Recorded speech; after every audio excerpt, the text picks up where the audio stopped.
Hey, I don't normally do these review aftermath things.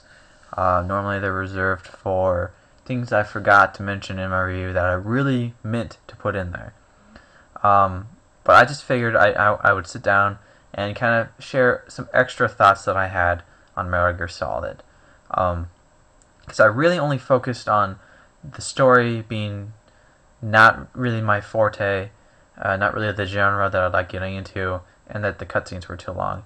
And I really only complained about some control issues with the gameplay. So I really felt that I didn't portray enough of my thoughts on the game in my review.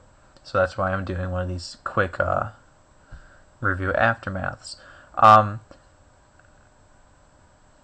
I don't have enough criticism on the game to really badmouth the fans or flame the fans, and I would never do that to begin with.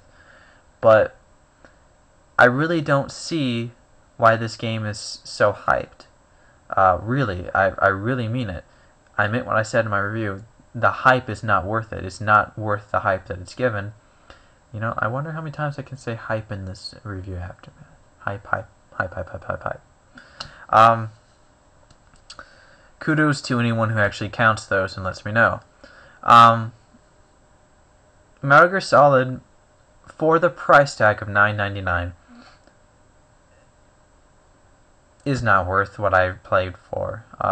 Played of it what I paid for. If it was $5.99 like the Spyro games or something else like that, it would be well worth the money, and I would have enjoyed the purchase. Being at the price that it is, I wasn't happy. In fact, something I didn't mention in my review that I'm mentioning now, the only reason that I actually tried to finish the game, part of it was, half the reason was because I wanted to see what the story was. I wanted to finish the game. I'm a completionist at heart. I really wanted to finish it. But in retrospect, in truth, the main reason was I spent $9.99 on this game, almost pretty much $10 on this game, a game that I had never played before, and I was taking a risk with that money, and I was not about to just stop playing the game and waste that $10. I wanted to get my money's worth, so I played through the game. I did get to the final boss, and at first it drove me insane until I figured out how he attacked and how to finish it without getting hurt.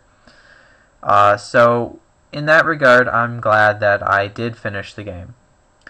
On the other hand, I'm not happy at the money I spent on it. This game is not worth $10. I don't think it would have even been worth $15 back in the day when it was on the PlayStation 1. But then again, that's my opinion. Overall, the game was alright. I kind of enjoyed it. If I would have enjoyed it and felt more attached to it, I would look into the other games in the series. But unfortunately, unless by some miracle, or unless someone actually comes out and says, really, there's more to this series than what I've experienced, it's not going to happen. So just wanted to let you guys know what I thought of the game and all, some thoughts that I forgot to really put in there. I've really run out of things to say, so I think my brain is officially fished out of all my thoughts for this particular review and the game itself. So I'm going to leave you guys with this final bit of word that I want to shout out there. Hype.